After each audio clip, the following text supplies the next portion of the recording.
For 21 years, most people think I'm a happy, bouncing around, positive thinking, screening guy on an infomercial from 20 years ago, but I have continued to grow. Not taller, hopefully. But in all that time, for 21 years, I've coached Paul Tudor Jones, who's one of the top 10 financial traders in the history of the world. He's a man who's made more money than almost anyone on earth, along with George Soros and a few other names you may know. But Paul's really unique in that Paul found himself in a position that in 1987, when the stock market crashed, the largest percentage in a day still to this day, he made 20% when the whole world was losing everything. He made 200% that year for his clients. Just unbelievable. And then it was like the guy that walked on the moon. What do you do if you walk on the moon? You see that, you look at that incredible view of the earth. It's you seeing it, it's not a photograph. You come back to the earth, you shake the president's hand, you have a ticker tape parade. Now what do? And a lot of those astronauts, if you know the story, actually became depressed because they didn't have what I call a compelling future, something to look forward to. So Paul had a little fall back and I was called in to turn him around. Came in and started studying everybody around him, figured out what it took to do it and built a strategy to put him back in state. He's been successful and made money every year for 21 straight years. Every single year. There's no one in his class that's done that. No one. Pretty amazing. I was with him to give example. We were together in, back if you remember, in the tech bubble of 2000. It blew up. Paul made money. Right by him, side by side, every single day. He's emailing me every single day. I'm talking in some ways, communicating, or I'm going to see him every 3 or 4 months to be there in person to make sure we keep tweaking the system. I'm not there to be a positive thinking coach. He didn't need that crap. I'm a prepare for anything coach. How do we figure out the strategy? I've always been a strategist. I've never believed in positive thinking. I never told people you should go to your gym or go to your garden, better yet, and chant, there's no weeds, there's no weeds, there's no weeds, there's no weeds. I'm like, here's the weed, let's pull it out. That's what I do with him. 21 years. 21 years includes 9/11. And when the whole markets are blowing up, making money. 21 years includes everything we saw in the subprime crisis, making money. It includes when we all went through the drop in gold, those are associated to it not long ago.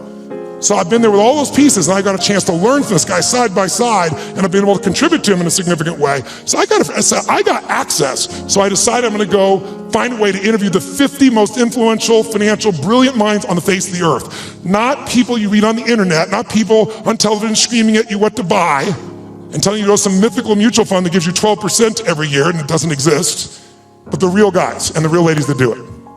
But how are you gonna do that? How? I'm gonna call up to Tony Robbins. I'd kind of like to come interview you.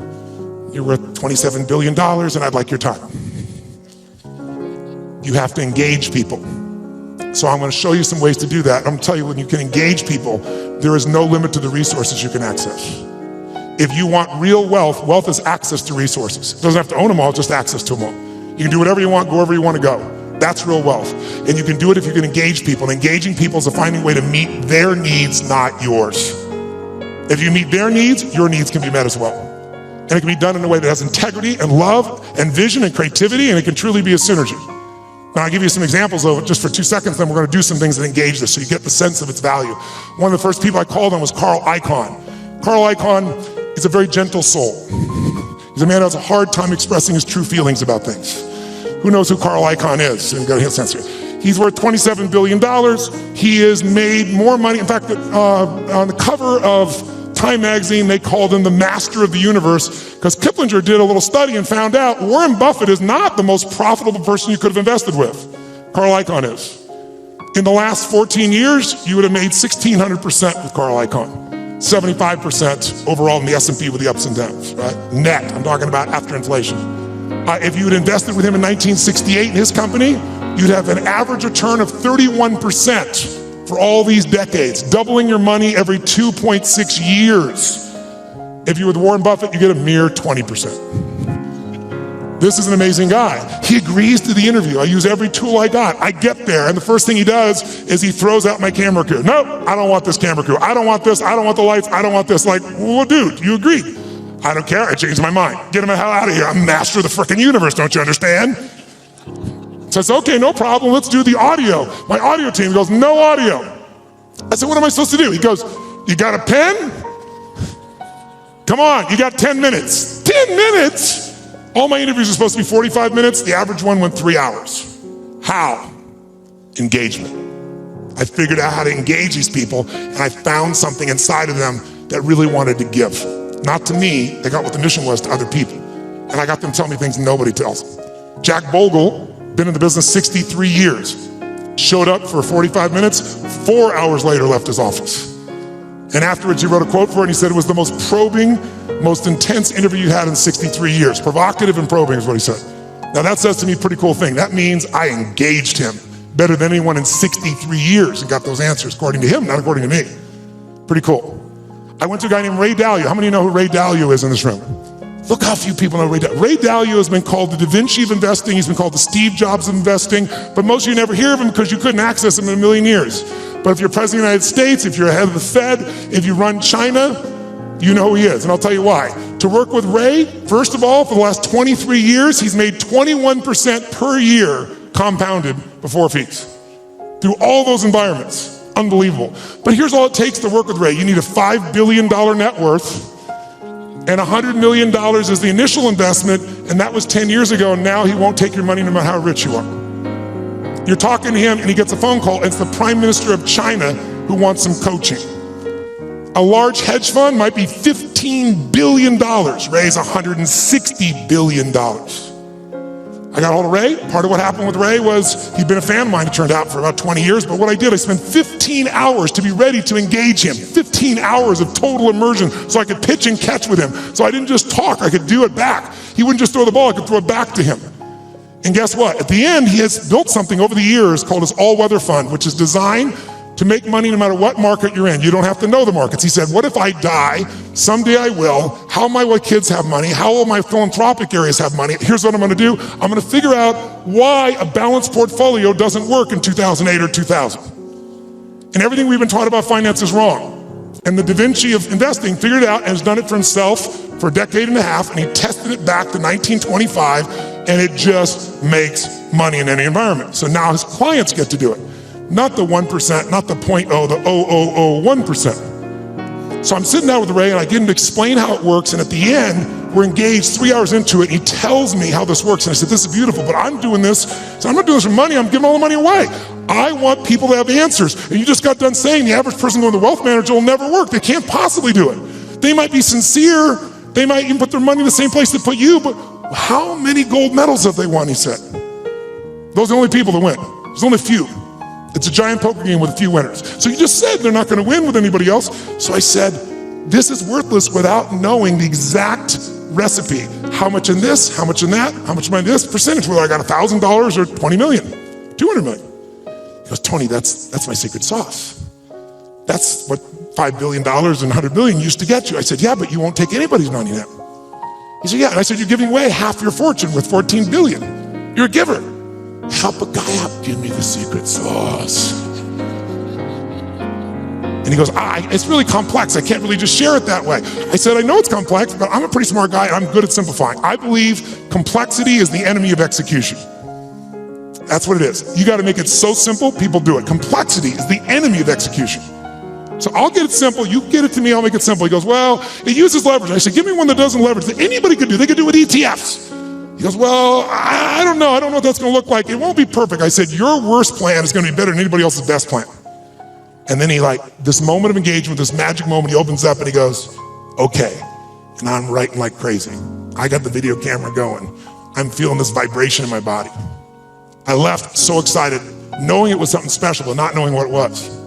But that formula, I took it to Hightower, $30 billion asset company, said, test this, 30 years, 40 years, 75 years, how's this done? Over all that time period, in the last 30 years, it lost money 4 times. Made money every other time, and the 4 times, one of the losses was 0.003. So it really practically lost money 3 times. You know what the average loss was? 1.9%. But the average gain, just under 10, all in. The largest loss in 75 years, it's been right 85% of the time, the largest loss was 3.95, as that was 2008. Less than 4% when the rest of the world, from top to bottom, lost 51%. It's in my book, by the way. And so a bunch of my partners are like, hey, this is a business. Don't put that shit in the book. And I said, you know what, it is a great business. We can help people do it if they want to do it, but it wasn't offered in that spirit, so it's there.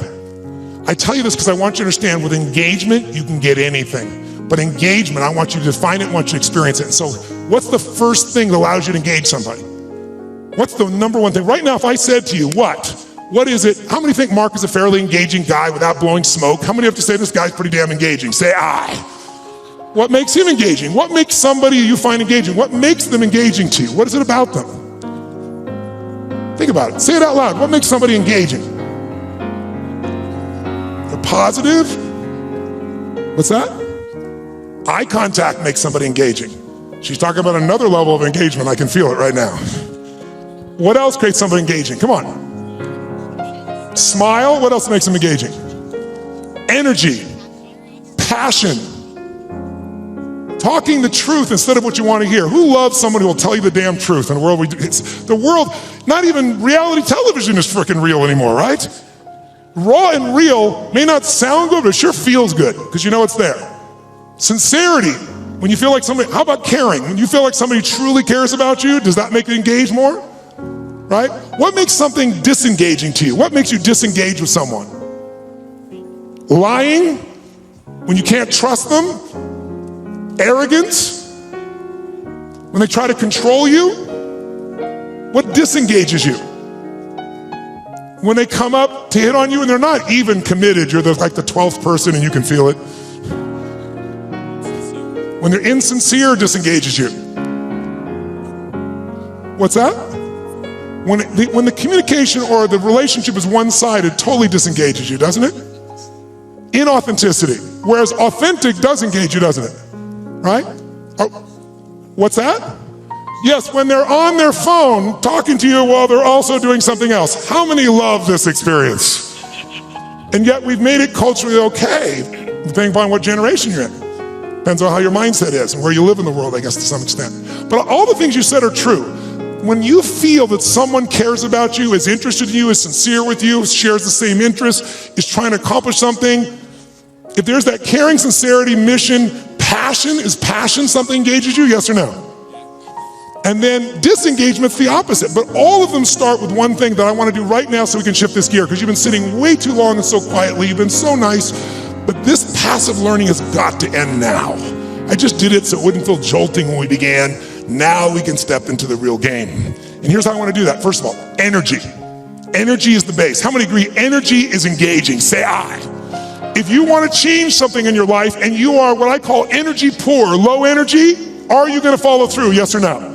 You love your husband or wife, but you're exhausted. Love, okay. There is no passion. There is no intimacy without energy, am I right? You're not going to go to build a business without energy.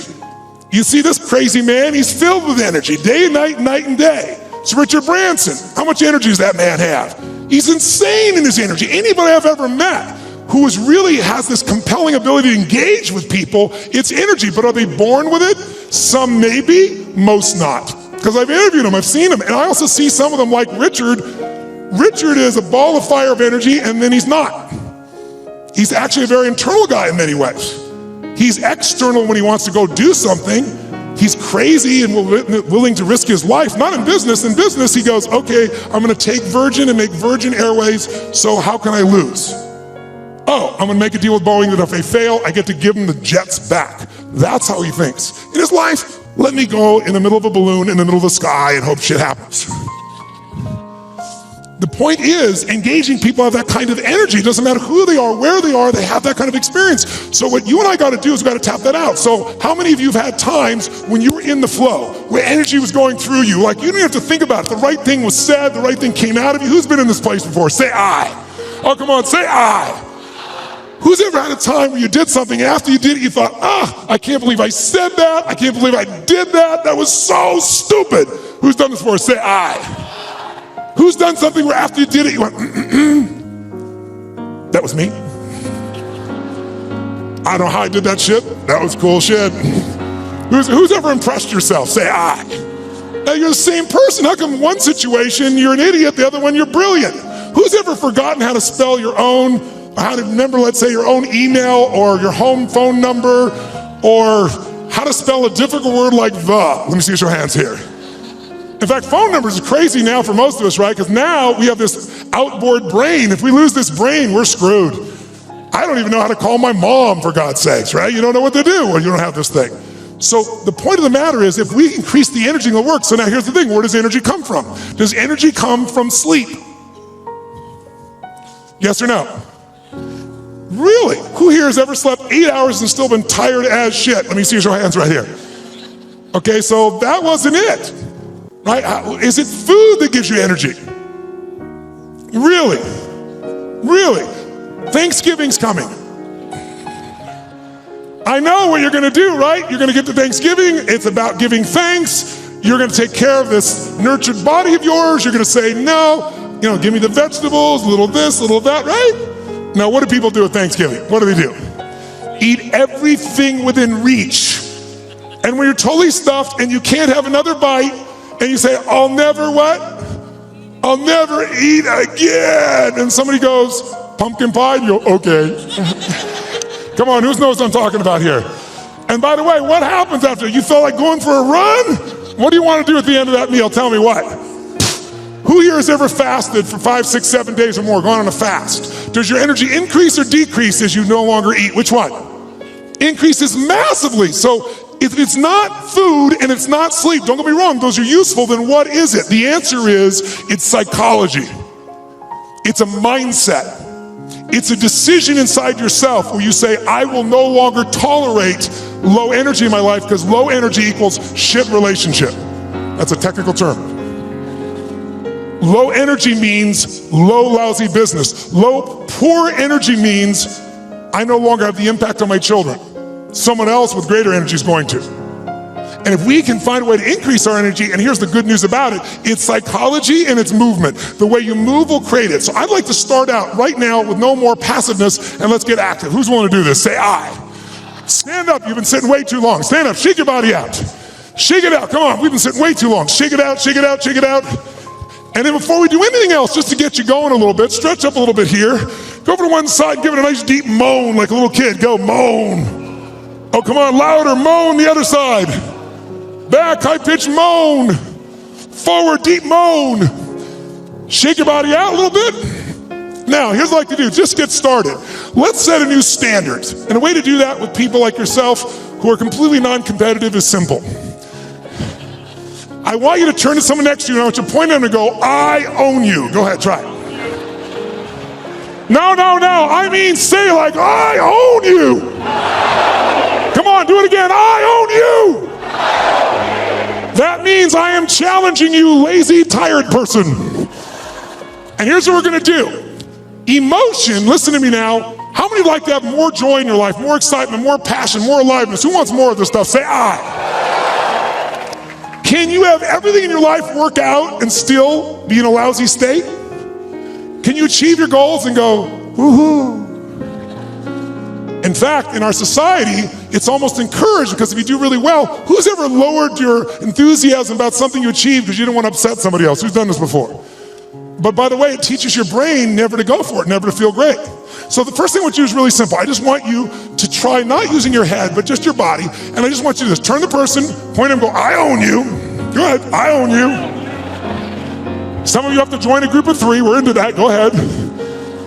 When I say now, I want you to literally try to outdo their body with energy. I want you to shake the building like you're celebrating the greatest sports victory of your life, like you had the greatest orgasm you've ever had, and you are like a little kid celebrating, not like a boring adult. Ready? Face the person, you're gonna outdo them for 30 seconds. 1, 2, 3, go, go, go! Come on!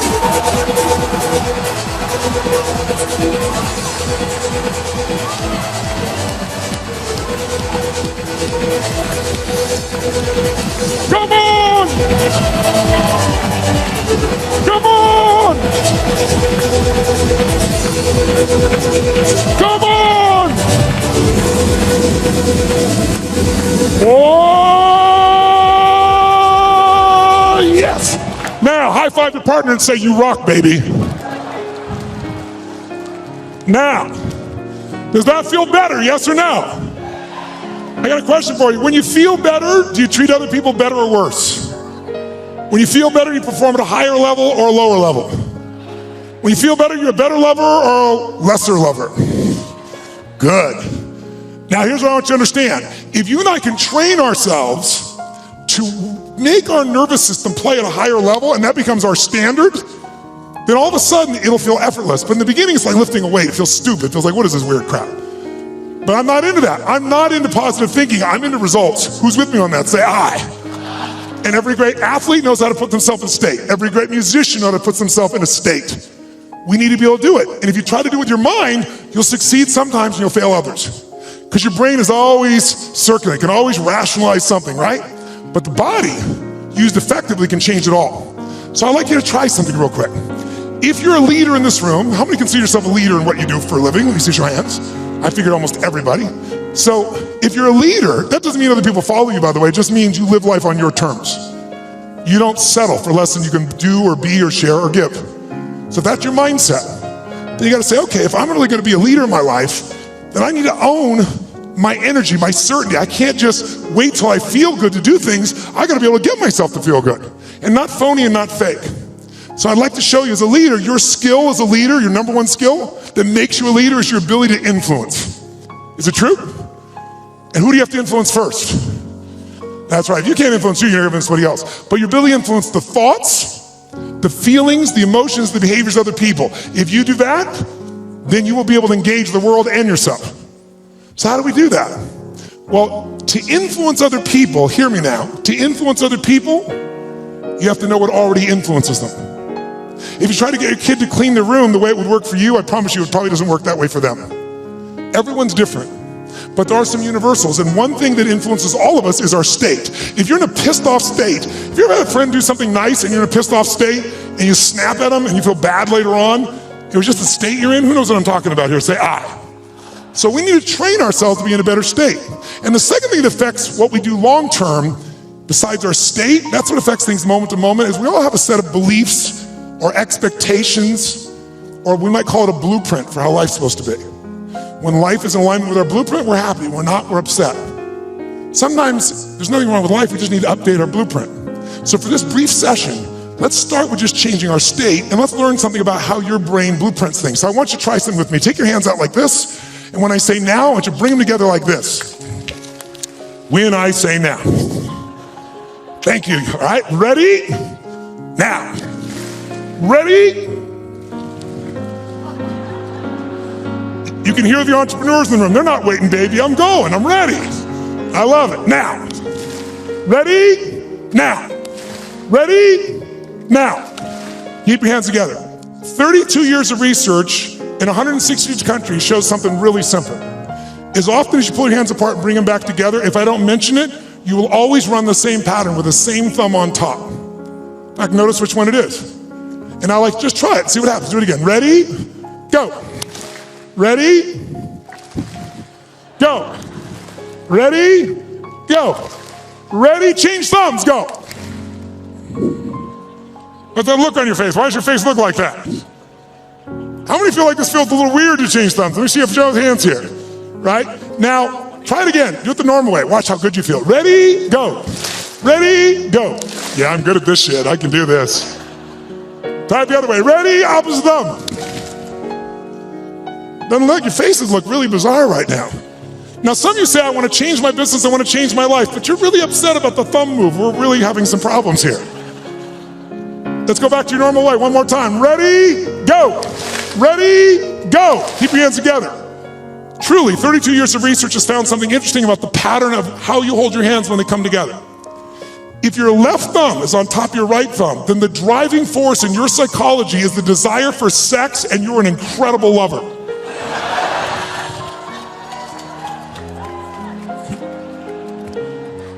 I saw that man change thumbs. I saw you change thumbs. Look at him try to show the one. Oh. However, if your right thumb is on top of your left thumb, then the driving force in your psychology is intelligence, and you will be absolutely financially free in your lifetime. Look at this poor bastard. He's having a thumb fight. Do I want the sex or the money? The sex or the money? If your thumbs just came together and you didn't cross, it means you think you're smart, sexy, and rich, but you will never be any of the three. I'm very sorry for you. This has nothing to do with anything. We're just engaging your body. So shake your body out. Shake it out. And here's what we're going to do right now. We're going to go engage each other. How many believe that engagement makes a difference in the quality of your life? How many buy that? Say I.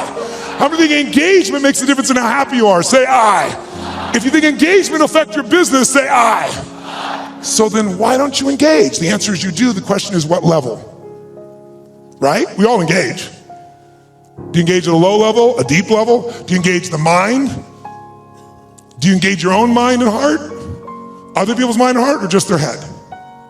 The people that engage the mind and heart, they have some extraordinary capacity. In fact, I'm going to show you something in a few minutes that I think you'll find very useful. But before we do it, let's just see the ways we can change our engagement.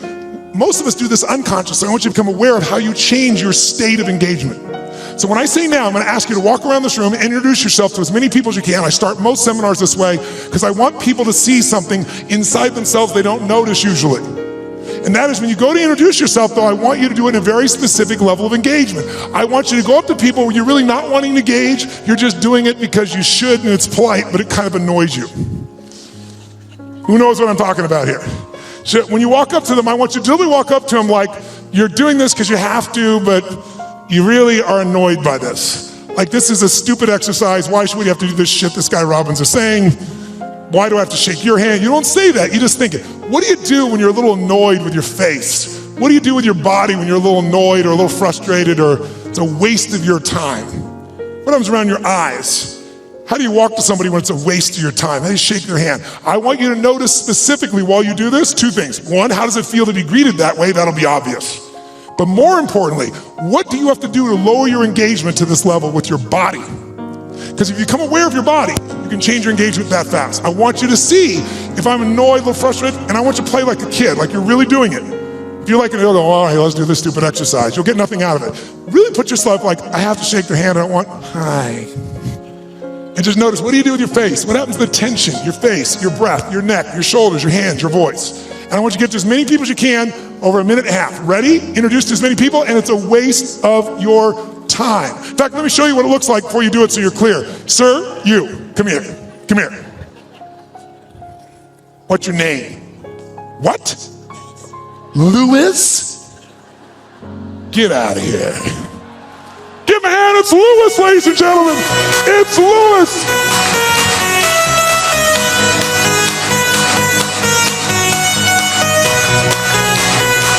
Oh, all right, get to as many people as you can now. It's a waste of your time. See what you do with your body, go.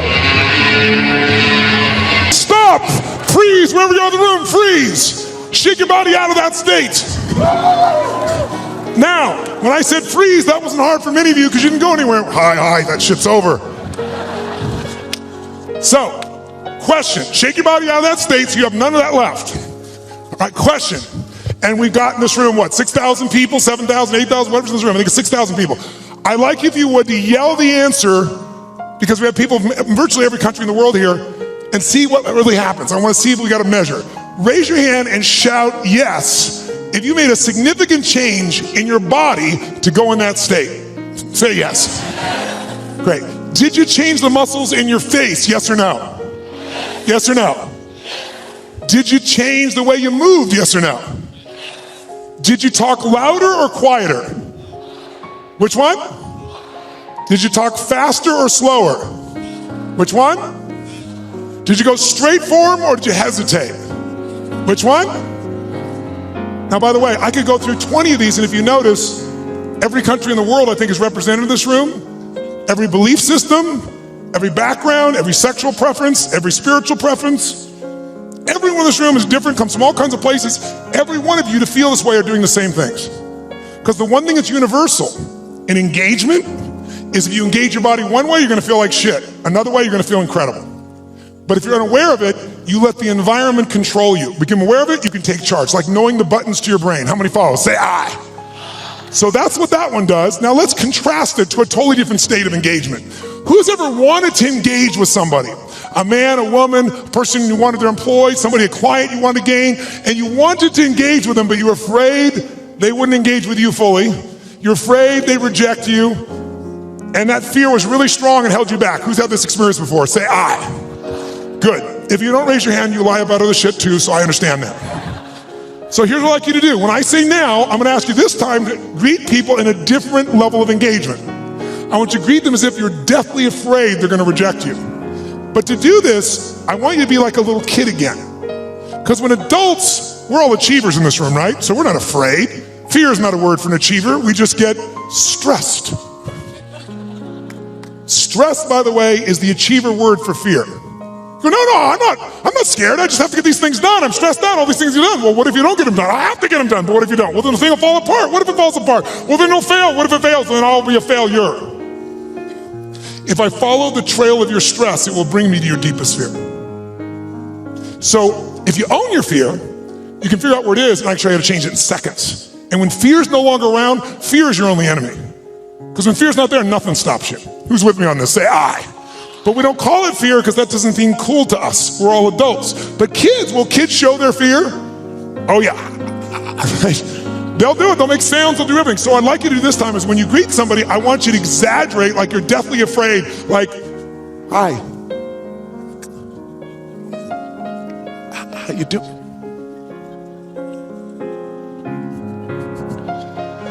I want you to exaggerate it so you'd see what you're doing on a very subtle level underneath. I'll show you an example. Who's ever watched the Winter Olympics on television and you're in your chair and watching somebody snowboarding or skiing, and as you're watching, feel yourself doing this?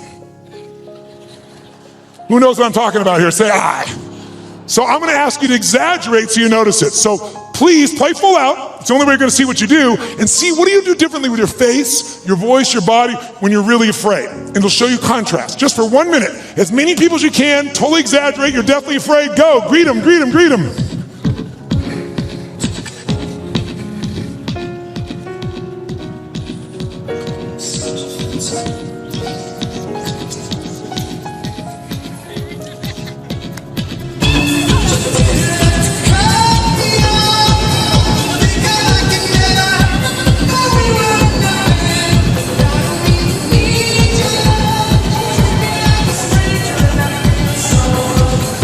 Okay, stop. Shake your body out, shake your body out. Now, nice and loud, did you use your body differently to go in this state, yes or no? Did you use the muscles in your face differently, yes or no, please? Say it again.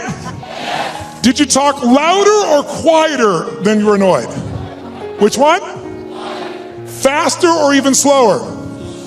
Did you go for them faster or hesitate even more? Yes, was there tension in your body? Where? Yes. Now notice, you're hearing the exact same answer from me. I didn't tell you to do that with your body. I told you to be afraid, but you did the same thing with your body.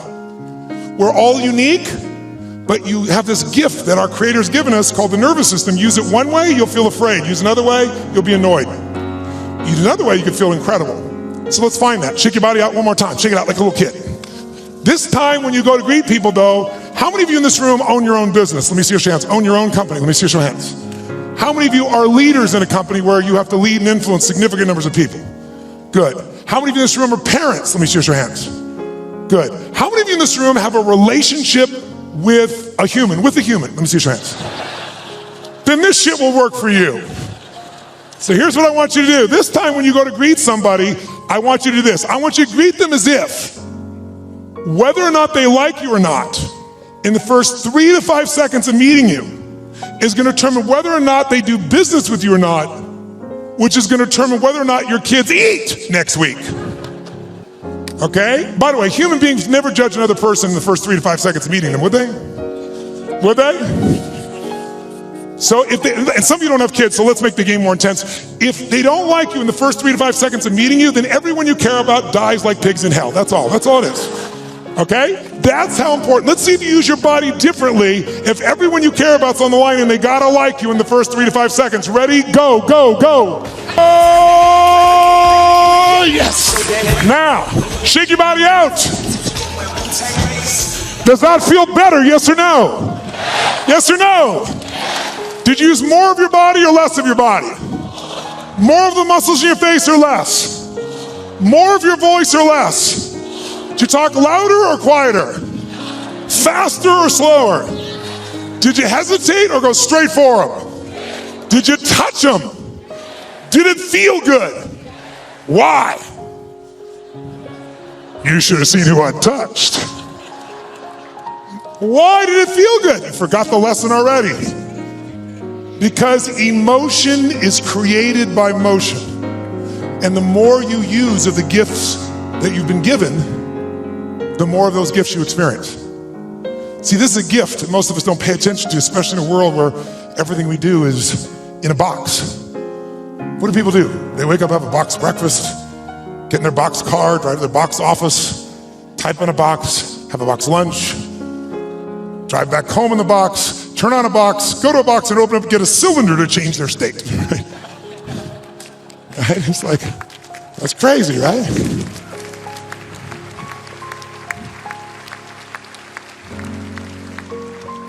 But if you and I use our body differently, we're gonna think and feel differently. Do you feel more engaged or less right now? Which one?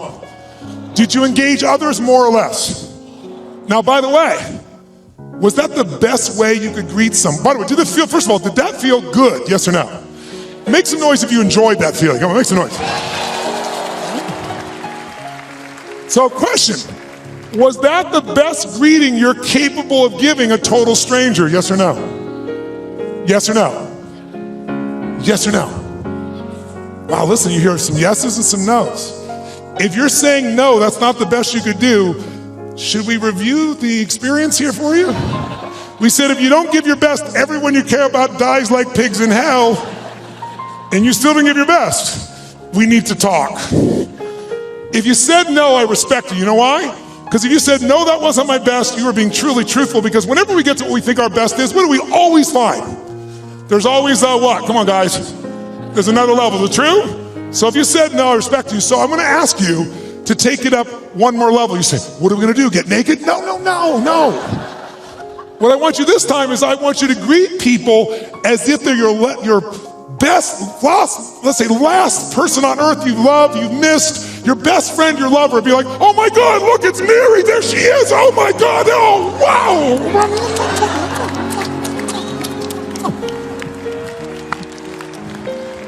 I want you to greet people like they're your long-lost lover or best friend.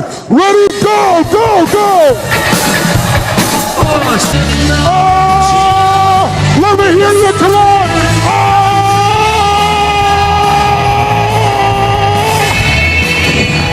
Now, shake your body out.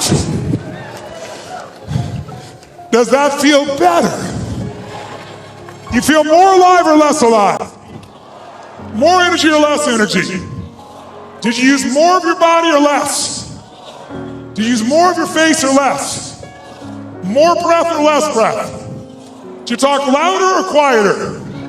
Faster or slower? Did you hesitate to go straight for them? Did you touch them? Did it feel good?